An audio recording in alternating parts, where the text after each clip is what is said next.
I began at the top, and I've been working my way down ever since. And you can't get much more top than making Citizen Kane at age 25. Orson Welles' mid-career masterpiece, The Trial, was adapted from Franz Kafka's novel about a man accused who knows not what he is accused of. Anthony Perkins cuts a tragic figure as he power-walks anxiously through the film's alienating modernist landscape, battling bureaucracy and fending off fawning females. It's a story of notoriety, isolation, infamy, themes that would haunt Welles through his many thrillers and epics, up to and including his final and most hectic production, The Other Side of the Wind.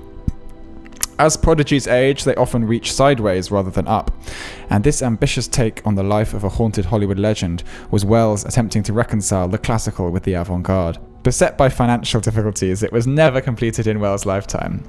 Eventually, The Other Side of the Wind was cobbled together by Netflix in 2018, along with a somewhat sycophantic documentary emphasizing his turbulent demeanor and chaotic collaborative relationships. Welles was always ahead of the game, but he left behind a puzzle no one else could piece together. You are listening to MoobTube, the podcast which, like Welles' famous War of the Worlds radio play, successfully convinces its listeners that the end is nigh.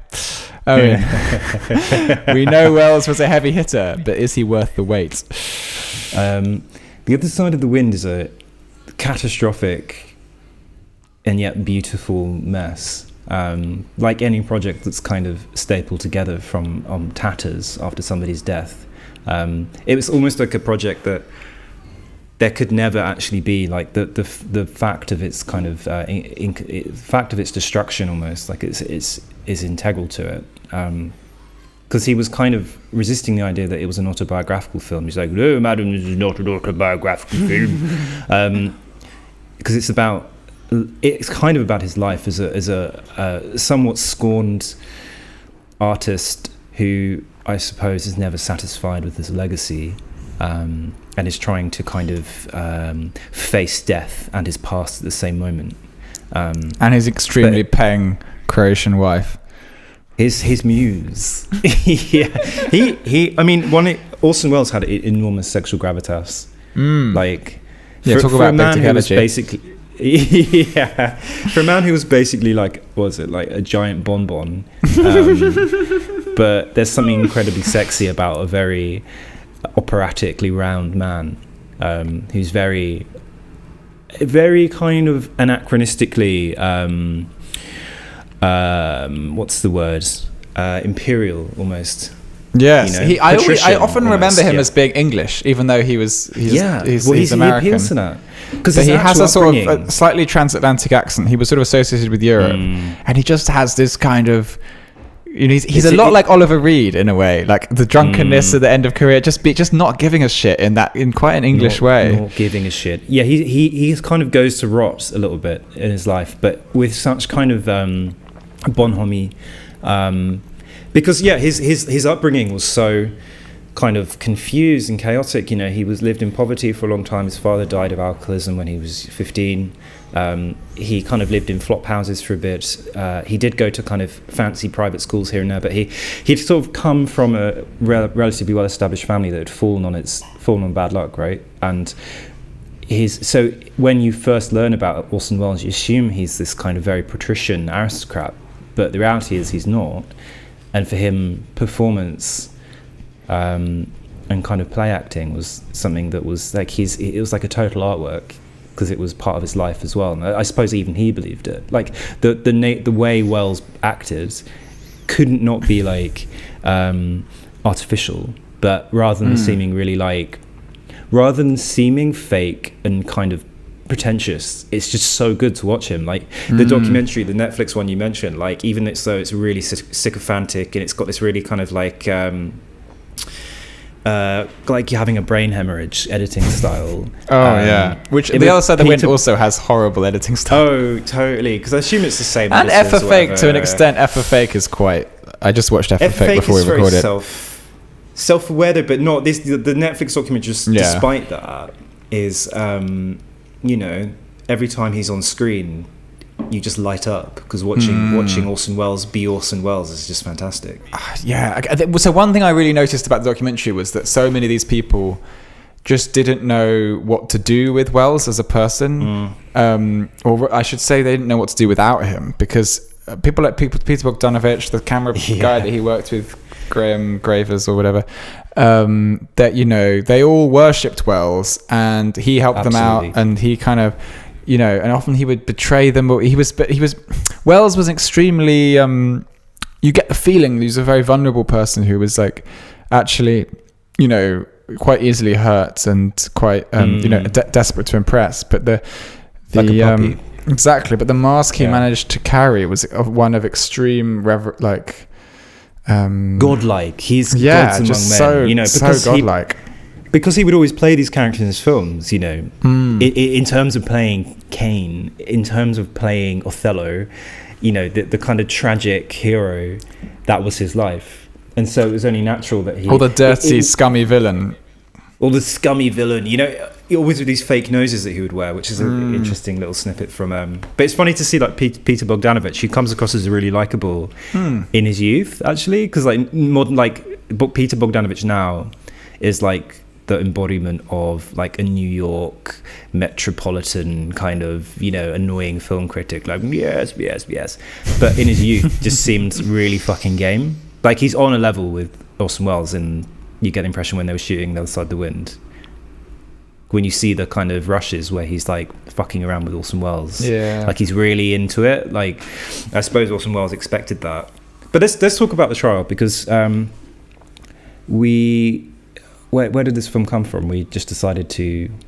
It was actually on fucking Movie for a half a second. But actually it was that was a week or so ago. It came off Movie, and so I had to download the torrent.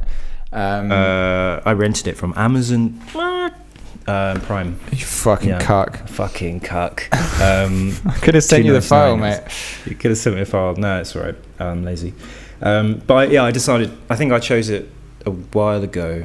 And it's interesting because the Netflix documentary tries to make this big case that Orson Welles was kind of barricaded out of the Hollywood system and was unable to make films, but he made a lot of films. He was quite prolific, tons, and he made the films he made. Like, you know, maybe they're not. It would have been boring, I think, if there were no obstacles impeding the path of Orson Welles.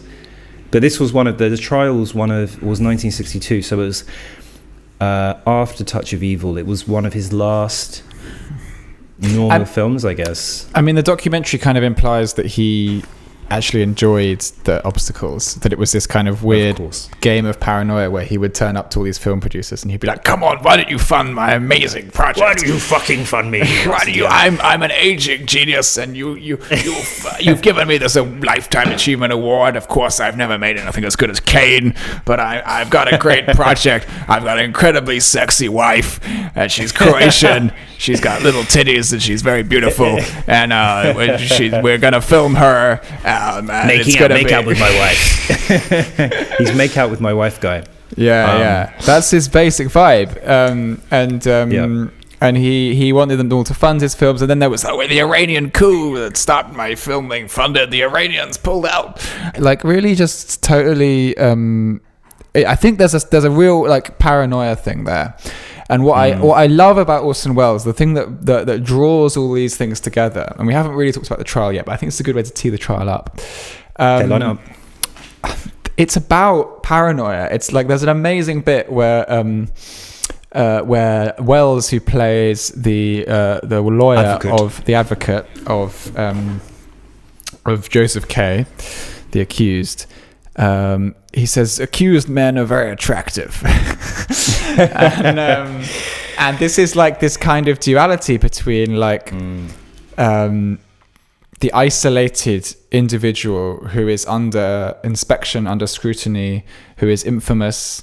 I think that Welles, I don't know whether it predates Cain, but I think Cain definitely, the experience of making a film like Citizen Kane and the notoriety it accrued, definitely intensified this dynamic of feeling like a real outsider, but not a forgotten outsider, but kind of, it puts you in it's lonely. It's like, it's that phrase, it's lonely at the top. You know, he was in a very antagonistic relationship towards people who liked his work, and so inevitably he had these very tempestuous relationships with people who just wanted to, on a sort of in terms of the public transcript, people just wanted to work with this amazing director, but as it gets into these more intimate moments, you're dealing with quite a wounded ego that doesn't quite know how to proceed. Because it's interesting he chose Kafka of all, because he was originally, I think he had an interest in the Russians and maybe the kind of absurd tragicomedy of the Russian and Eastern European mind. I'm stretching Eastern European a bit because obviously Kafka was a Czech Jew, so there's a slight... Czechs sometimes they don't like to be called Eastern European. It's kind of to be middle. But they're Slavic, aren't they? Slavic. It's Slavic language, or in a Slavic language family, so let's go with that. But he was going to make Taras Bulba, which is a Gogol story, but he realised it would be too difficult to finance and too difficult to make, so he chose Kafka instead. But I think, beyond the kind of the pure chance of it, him settling on that narrative, I think, the element of paranoia, because you can't help but read his interest in Joseph K. and his plight as his own artistic struggle. Absolutely. And I think the difference is, whereas Kafka is typically read through a kind of existential lens, which I don't think is actually, I think is to flatten the subtlety of Kafka's writing, because it was really more about kind of body horror, I think, like the horror of being known and being seen and living in a kind of mortal cage. I think it was a lot bigger than just kind of mental ennui. Body horror. It's interesting you said that, because Kafka wrote, I'm being really simplistic here, but Kafka, is it not true that Kafka wrote a book called Metamorphosis about a man who wakes up and turns to a fly? One morning, Orson Welles woke up and realised he turned into a giant bun. The genius of Kafka, I haven't really read much Kafka, I've only really read his short stories, but the genius of Kafka, it would seem to me, is that he basically tells the same story again and again. Again. He was obsessed with picking himself apart, I think. But Kafka was an interesting character because he was quite sexually open, I suppose, in a way, because he had lots of affairs. Did he fuck? He fucked a lot, but he was also horrified by it. Yeah, he fucked, but he also had this kind of like he wrote these very erotic letters to his lover when he's living in Trieste. I thought Kafka was like he seems like he seems like an incel, but he's not. But he was horrified by his eroticism. And I think the idea of being horrified by your powers kind of applies to like Orson Welles in The Trial as well, because in Orson Welles kind of takes the trial and kind of the trial becomes actually kind of irrelevant to more so than in the trial, Kafka's trial. In Orson Welles' trial, it kind of becomes this kind of like cool 60s new wavy story about almost like a pop star. Like Joseph K becomes a kind of like a Beatle, doesn't he? Like there's like this Beatle mania about him constantly being pursued by women, at one point chased by young girls.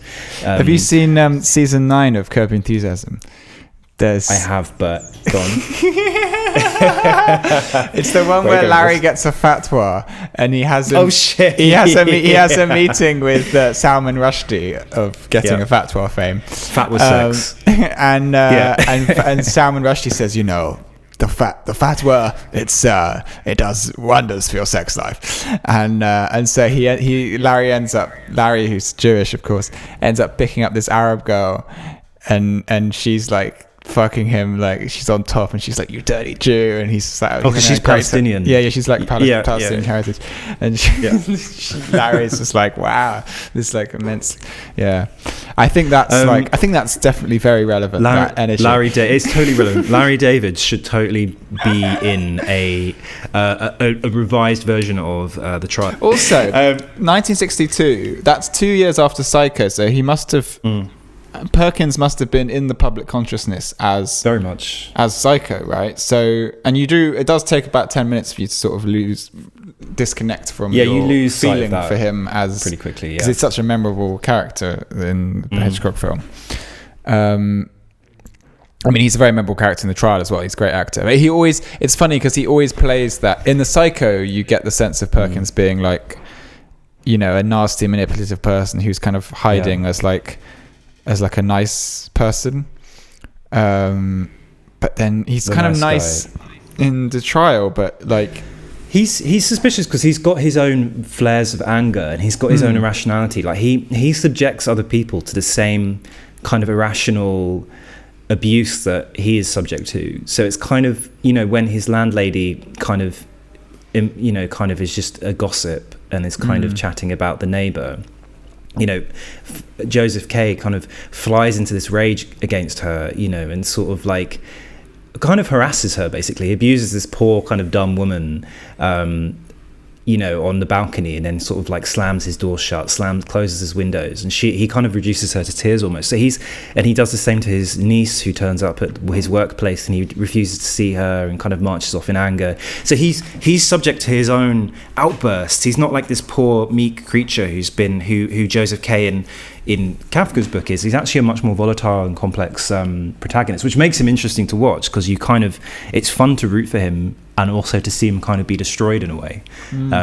Because he does it in such style, you kind of get the impression that we're not, we don't care about spoilers on this podcast, but his ultimate death, and a fantastic death, is kind of like almost like you get the impression almost just desserts or something, because he's kind of prodded the system. He's not laid down in the path of it and been demolished by it kind of meekly, because you get the impression all the other people who've been accused in the film are all old men, like they've been trapped in the claws of the legal system for their whole lives, whereas he fights it, and that's why he's destroyed at the end of the film. Because so much better to be destroyed while fighting the system than to sort of be kind of frozen by it and to be kind of aging, which is kind of brings us back to Wells, doesn't it? Because that almost feels like his philosophy in a can, right? He's like, I Hollywood will crush me and hate me, but I'm gonna fight it and kind of go down swinging. I feel immense solidarity for that. I honestly and this actually feeds into some of the discourse that we've been having just before recording. We were catching up on the storming of Capitol Hill by Trump supporters, and I don't want to go into too much of a detour in politics, but basically, obviously I don't support Trump, and I don't think it's particularly good what they're doing, but I feel like a kind of emotional solidarity with the adrenaline pumps of like entering a place that you're not supposed to be and fucking shit up. Like I just think like that as an experience, like, and I find myself kind of coming up against some people who I have politically very closely aligned with, who are very who are behaving in quite like a censorious way around this. No, but we chose not to say we, the royal we, but we chose not to see this as, I say, I'm talking about the storming of the Capitol, but we chose not to see it as anything more than a kind of inevitable bit of theatre that had to end this entire process. Oh, it's impotent rage. Yeah, crescendo. It's completely fucked. Yeah, it's completely impotent. It will die away. It will fade away. But I think one of the reasons behind the kind of meteoric ascendance and kind of collapse of Trump was the fact that he was, as it were, flouting norms and destroying norms, and people love it. It's very good to see not good to see Trump do it, but generally there is a kind of thrill, like a titillating thrill about seeing somebody not give a damn about norms and etiquette and rules, short of breaking the law, but often he's not, and that's the thing, because for 4 years people have been desperately trying to find ways in which Trump has broken so-called the law. They've disputed the 2016 election using their kind of Kafka-esque channels and levers of bureaucratic inquiries and impeachment and all that, Mueller inquiry, all that kind of products. And now the kind of more raw, angry soul that's been kind of shut down, unleashed in the 2020 election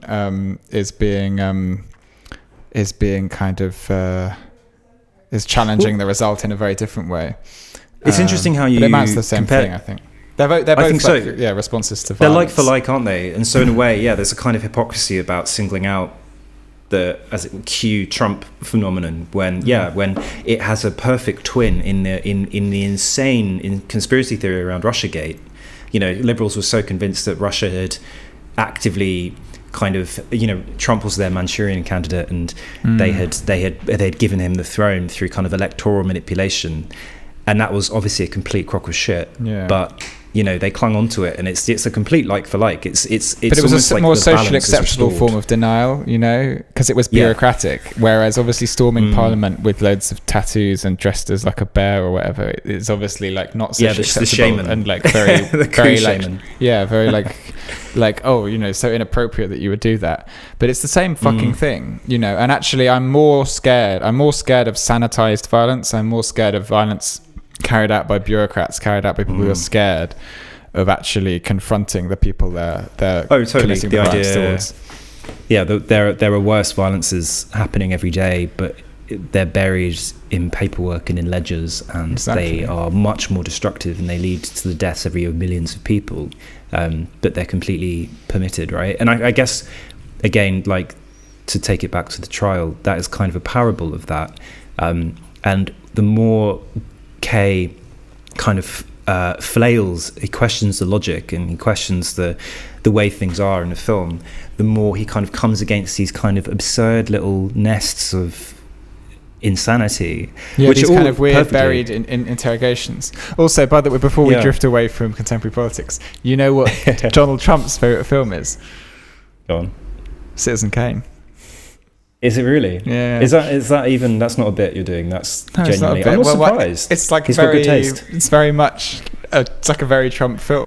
Bringing a lonely, rather sad figure back into his childhood. The word rosebud, for whatever reason, has captivated moviegoers and movie watchers for so many years, and to this day is perhaps the single word. And perhaps if they came up with another word that meant the same thing, it wouldn't have worked. I think you learn in Kane that maybe wealth isn't everything, because he had the wealth, but he didn't have the happiness. And I always think about that, and I always wonder, like, what is his rosebud? Oh, what is his road? But the piss tape.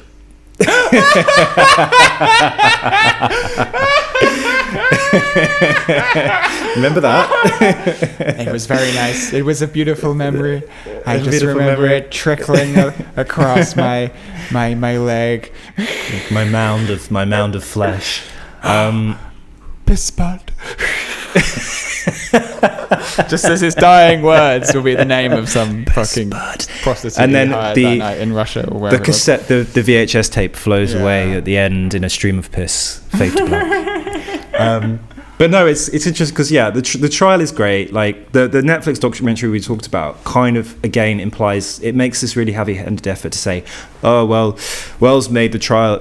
Wells made Citizen Kane and then was barred from Hollywood. And it's like no, he made quite a few like banging films. The Ambersons, he made Touch of Evil, which is a fucking masterpiece. He made the trial. I mean, and the interesting thing about the trial is it's hypnotically shot. It's beautifully shot. Like it's ravishing. Like I've always thought of like it's weird. You forget that Wells was, because he had so much personal bombast. You kind of forget that he was just formerly really innovative as a director and a cinematographer. Like it's the kind of sense of dizzying. The set design is amazing. First of all, his eye for the theatric and the absurd. He shot it in Croatia amongst these kind of huge overtowering tower complexes. This massive hangar factory-like office. He shot it in open plan Croatia? office. In Croatia, yeah. Is that where he met Thingy? Or It must have been. Well, this was years before. She must have been a twinkle in his eye by that point. But she must have been a child at that point. But no, he shot it in Croatia. He wanted to shoot in Prague, in like the hometown of Kafka, but it was the authorities did not let him because they were a bit worried about that it was a bit bohemian. His project. Well, also he's filming in a communist territory at that point, right? Yugoslavian, yeah. Which so is not like, Soviet, but communist, yeah. All that sort of stuff about bureaucracy is quite sensitive. On the isn't it? nose. Very on the nose, I think. Yeah, so I think that's why they kind of pushed him to Zagreb, where he did shoot.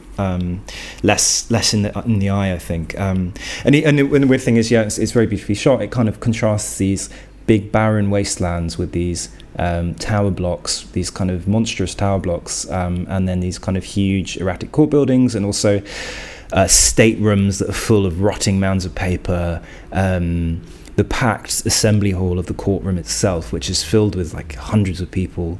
It's amazing what, in terms of the extras, and you can tell they're all like Eastern European. Oh yeah, there's a strong the lighting Slavic vibe is so about amazing. Incredible Speaking of chiaroscuro. Slavic vibe, I've just as we sometimes do on MoveTube, I've just wrung a few drips out of the Wikipedia sponge, and this little drip says, while filming in Zagreb, Welles met 21-year-old Croatian actress Olga Palinkas. He renamed her Oya Kotar. I can't pronounce that. and she, which is still kind of foreign sounding, you know. He didn't want to totally, cut off the tags, but. And she became Welles' companion and occasional artistic collaborator during the latter years of his career. So it was during shooting. It was, yeah. He's such a horn dog, because the film is basically, it's such an erotic film, because Kay in this film meets and makes love to about 4 or 5 like drop dead gorgeous women, like Jean absolute Moreau, tens. Romy Schneider. Oh, it's Romy Schneider. Interesting. You fucking bet it is, mate. You know it. It's amazing. Like the kind of way they throw themselves at him. And the kissing is very like how like it's very edging. You know, there's a lot of edging. Well, for the 60s as well, it's full on open mouth kissing, which was quite unusual for even Antonioni would never, right? But you'd have the arm or the hug or the back or the. Yeah. Do you know what I realised actually while I was watching this? That you had an erection. No, I had an erection. Always raging. But the Joseph K is actually James Stewart from It's a Wonderful Life, but in Eastern Europe. It's like James Stewart goes to Zagreb. Why? Why is it? Because he's got the same energy about, like, Perkins has got the same energy. That's kind of, why am I guilty? It's kind of like shouting, no, but I think yelling, kind of. I'm much more keen on Anthony Perkins' energy. Totally. It's much less Joe Biden for a start. It's like, yeah, it's much more like, yeah. I just identify really closely with this kind of like, it's a bit, you know what it's like actually. Oh, you haven't seen it. This tall, thin, erratic guy living in a concrete house, constantly getting cancelled for reasons he has no idea about. No, but it's very OCD. It's very like, it's like simultaneously anxious and dreamlike, and like it reminds. I always bring up. So we've got to review it at some point. The Hourglass Sanatorium by Wojciech has an amazing. It's like a dream. It's basically like whole film is a dream, and a bit like, I guess another reference is like Agent Dale Cooper in Twin Peaks. You know, the ability to be a protagonist in a weird world, and to let it wash over you, to encounter these oddities, not as oddities in the way that like a viewer might, but as someone experiencing them might, and someone experiencing them within a world. Like, you can't just I think that's what pissed me off about It's a Wonderful Life, actually, the bit at the end where Jimmy Stewart he just won't believe what's going on, and he keeps saying like, he gets like, despite all the evidence, he keeps like shaking people by the collar and being like, why don't you know who I am, you know? And like, no, like if you're doing like a dream, if you're doing like a magical device, what you need to do is have everyone just immediately understand that device. I think it's so much more interesting. Yeah, his railing against it, his incredulity is ruins it, because despite the whole world before him being transformed to the point where it's unrecognizable, he still won't let go of his own world, I guess. And it comes off as quite tacky, whereas here, like, Joseph K is confused by it, but he buys totally into it. That's the best thing about it. He's initially confused, and then he buys into it. Yeah, he turns. You know, and so he starts becoming this as a result. This agent of power, you know, like he's on his back foot, but then he realizes that the advocate will do nothing for him. He realizes that he's got to actually move this process along, and that process will lead to his destruction, right? Because at the end, he's marched off in this really great scene where he's kind of frog marched by these 2 silent assassins through pretty much, I think, every space we've seen in the film to that point, like across the landscape, through the court building outside the cathedral, through the housing apartment, down this river, and it goes on and on and on. And he's taken to this quarry, and they won't kill him. You know, they pull this knife out and are passing it back and forth between them. He's like, "You can't do it, can you?" And then they flee and throw that hilarious Acme dynamite stick down into the quarry with him. And he kind of just brandishes it, screaming and laughing in the face of the absurdity, and knows that the most fitting end to the trial and everything it represents is his own insane suicide. Yeah. Bloody, it's such an so amazing beautiful. ending. I really want to like rewatch it immediately. Yeah. Like it just, I was kind of not. I was a bit short of concentration when I watched it, and I watched it alone, which during lockdown I think it's good to watch things with people. It's like so much better for concentration. But I was like watching. I almost done it when I watched it almost like as a test run. And then I was like, okay, now I've decided this film is one of my favorite films. I'm gonna watch it again. I'm so glad you said that. Because it's one of my favorites. When I'm when I'm ready to like really enjoy it, I'm gonna like sit down and watch it and put my phone in the other room and just like watch it with someone I care about and like really, because it is like there are so many bits of it that feel like achingly true, like so extraordinarily true. And I couldn't really handle it. Actually, I couldn't handle the truth. I found it like a bit overwhelming. Actually, that's probably why I was on WhatsApp like a lot of the time, because I was like, I just couldn't quite like deal with like how much of it resonated with me. Which is interesting because you don't think again of Welles as a relatable filmmaker. No, and it's not naturalistic at all. It's like very absurd. But I mean, in that it's like the but truth in its absurdities are hidden. Yeah, the way in which like Joseph K kind of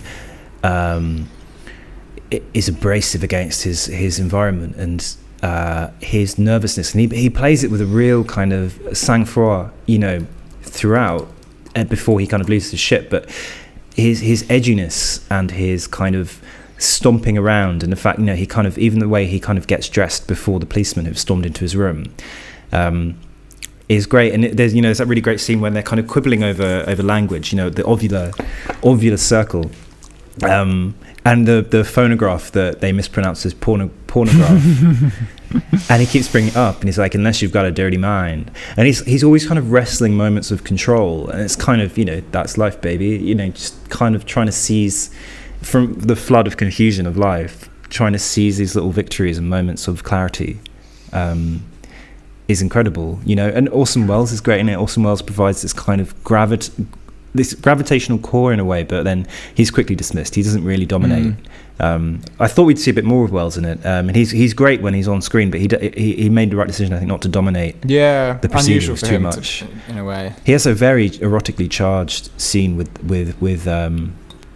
his nurse. When they're kind of almost lip to lip, and he's talking about the trial process. He's talking about the Mr. Block, isn't he?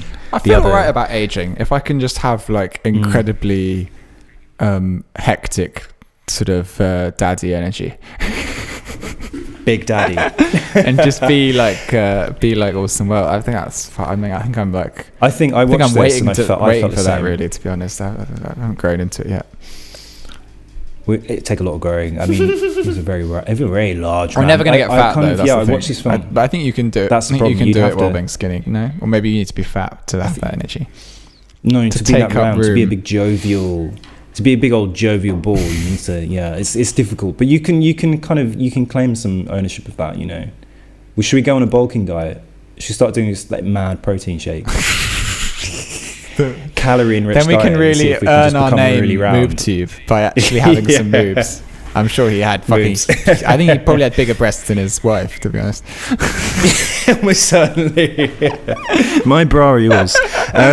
But he was. No, because I think I watch it and I actually get. It's why it's so. Even though the Netflix documentary is what it is, like it's a bit irritating. But to see Welles on film is just such a delight. And it's like I wish I can age that jovial. I'm sure he had a lot of demons, but to be that frantic and that kind of desperate for control, tumbling through his whole life is kind of amazing, and to carry it with that much charm, because he was incredibly charming. You don't really see that kind of charm anymore. Speaking of which, should we go for a bit of champagne? Yeah, can we? Do you know what I fancy? I would like a French champagne, but I think I want a Californian champagne. Action, please.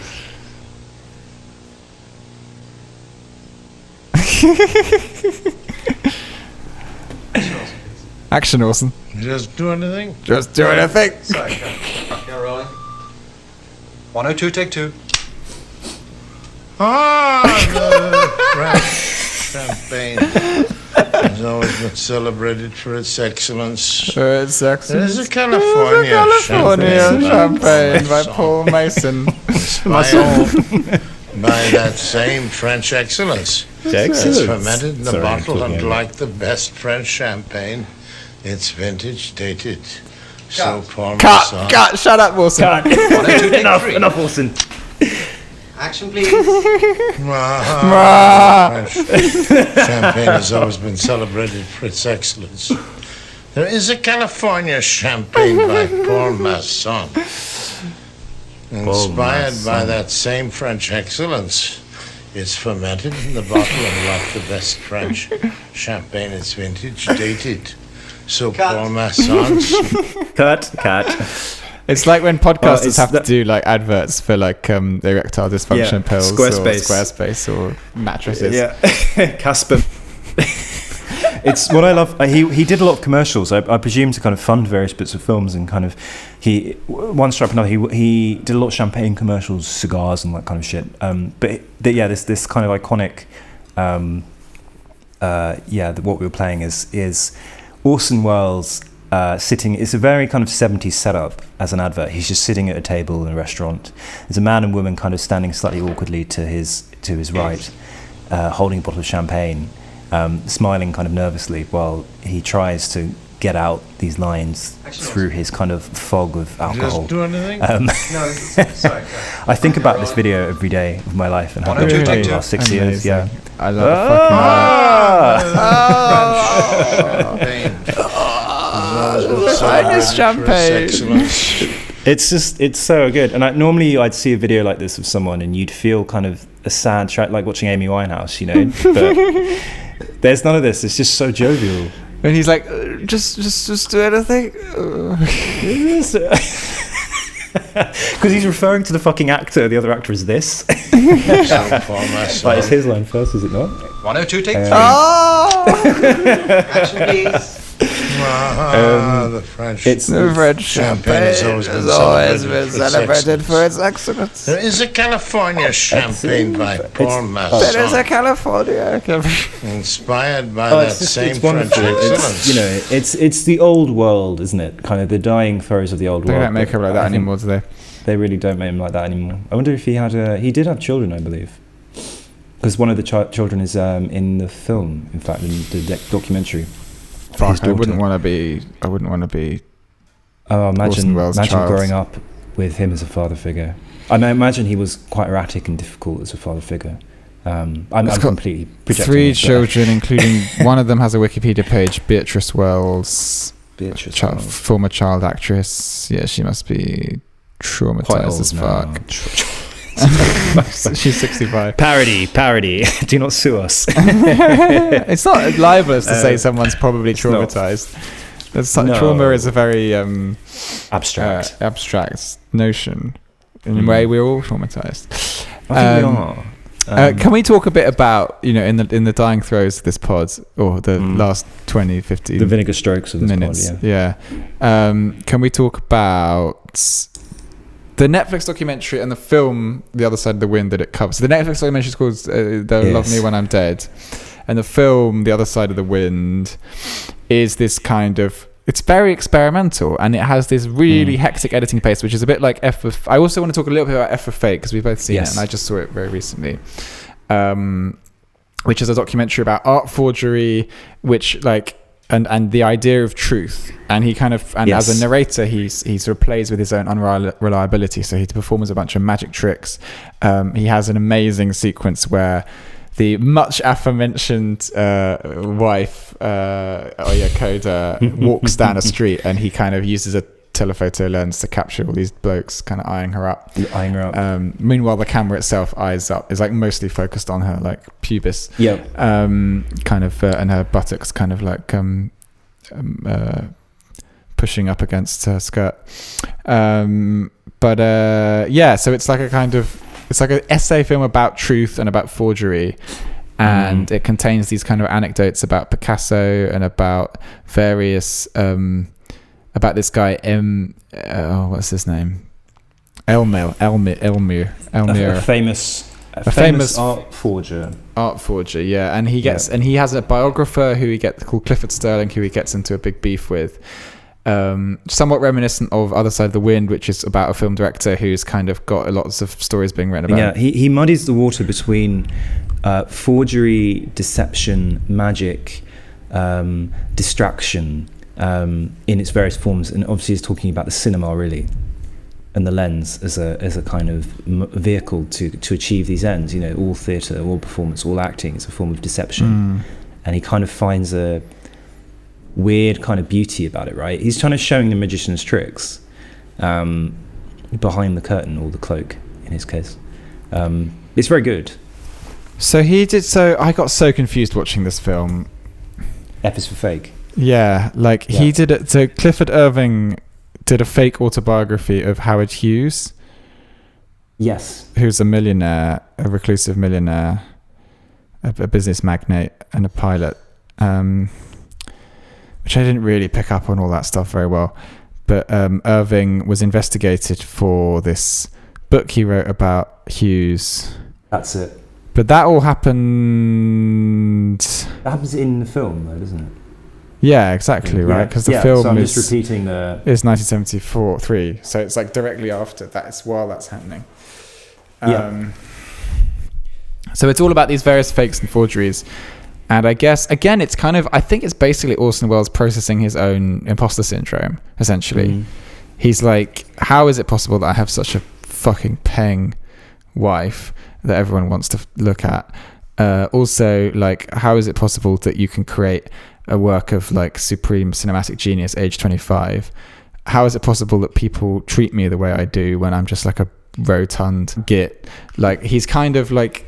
All of the sort of play and stuff is this kind of strange like mediation of his own insecurities, but in a very playful way, in the same way that the trial is a mediation of insecurity. He's very good at weaponizing anxiety, and I think that's kind of like the fact that Trump's favorite film is Citizen Kane is like simultaneously like tragic that he doesn't seem to have like absorbed its central message, but also like amazing that he's like still human enough to like be moved by that work of art. Well, it's interesting because the comparison was, you know, when Boris Johnson was in where he was on holiday with COVID, when he was in hospital with COVID, he supposedly watched With Nell and I, a film about, you know, sort of the obliteration of London, the degradation of the 70s, and you know, it kind of in no small way points a gun at conservative values, right? And it's like, how can you watch this film and enjoy it as you're realizing you're not part of the club, you're not Uncle Monty, you know, you're not even in this film, you're not part of this beauty. But I think, you know, at the end of F is for Fake, he does quote that Picasso line, doesn't he? Art is a lie that helps us see the truth. So I think it's very good, and I think it's extremely beautiful. His awareness of deception, like he obviously, it almost like deception is integral to art, but at what cost? Also, Boris Johnson is entirely justified in enjoying With Nell and I, because I think they both tap into like a kind of inherent English naughtiness, which is like deeply charming, and which it's almost like the playbook. He does kind of, he riffs off the idea of Uncle Monty, doesn't he? Like the sort of self mythologizing. You know, that thing about how, like, the thing with Boris Johnson where he always ruffles his hair, like deliberately. I'll ruffle his hair. He ruffles his own hair because he's known for doing that, and he deliberately, self-consciously does it. But he enjoys self-consciously doing it, and it's also a very him thing to do. It's like an affected thing, but it's so odd that you would never like. It's not like when Gordon Brown said, "Oh, you know, I like the Arctic Monkeys." It's like an obviously weird thing to do, to keep ruffling your hair. It's a bit like Zizek, the way Zizek is always like sniffing. It's weird. What's your affectation that you knowingly do? My laugh, do you have an actually. Affectation? Your laugh. Yeah. When I was in my early teens, I decided to have a high pitched laugh because my voice was breaking. So there were certain habits that I was like in the process of forming. And obviously now I couldn't possibly try and make myself laugh differently, but no, because it's a habit that's formed. But yeah, my laugh is affected and kind of embedded in me in a certain way. It's I consciously flattened and removed my accent, so and there's no way I could recover that. What did your accent used to sound like? Well, just a London accent, I suppose, but like a proper London accent. It was a bit more working class. Yeah. But I couldn't recover that. Both my mum and dad had very strong accents. In that respect, but I consciously chose. I regret doing it now, obviously, but I kind of consciously chose to lose that part of me. And now I can't authentically do it now. It just sounds very peculiar to me if I try, and I've forgotten how to do it, I suppose. So I suppose we all do it in part. We all deceive ourselves in little ways, conscious ways and unconscious ways. But they're also kind of decisions that we make. I mean, they may, as you say, they may be decisions that we feel ambivalent about, or like that feel like they were, they were done for certain reasons or whatever. But I mean, they're also evidence of our own agency. Our own agency in the face of insecurities. With you, it might have been, like you said, your awareness of your dropping voice. Where for me, it was like a class anxiety. Desire to fit in and sound more posh, whatever. And escape your origins in a way. That's what it was for me. As a way to have plausible deniability about my past. Which does some psychic damage, but it was also necessary for me because I needed to get away from that, or at least at the time. I mean, Wells feels very much like someone who's done a lot of that. Yeah, totally. When you look at his background and you think that the child born into that, he was anachronistic even for his era, I think. He was right out of a kind of 19th century novel, wasn't he? Or he's like a Fitzgerald character almost, not a man of like the 50s and 60s and 70s. Like he probably grew up with quite a regional American accent, right? He was. Where did he grow up? He grew up because his accent is quite transatlantic and quite European and. Iowa or Idaho or something? Like I think it might be Idaho. It's Kenosha, not, it's like Wisconsin. Wisconsin, okay. I mean, like that. That just the sound Kenosha. You just imagine Kenosha, the Kenosha kid. It's quite a strong accent. Pynchon, yeah. I imagine he and the kind of Shakespearean. His kind of. He's obviously a huge Anglophile, right? He loves Shakespeare. Well, he went to Ireland. That was his gap year. His gap year in Dublin. Yeah. Of all places, interesting choice. I think performed, like there's a really good anecdote about him. Is that in the film? Actually, the Netflix documentary where he goes into the theatre. He went into the theatre in Dublin and said, "I'm a famous American actor. I've won loads of awards." F for fake, yeah. He claims and that's where he says, "I started at the top and I've been working my way down ever since." Yeah, that he's a very famous, very lauded, respected American actor. And apparently the guy was like, "Well, I know you're bullshitting, but I respect your brio and your bluster," and was like, "You're hired." That's kind of the embodiment of like the fake is the truest.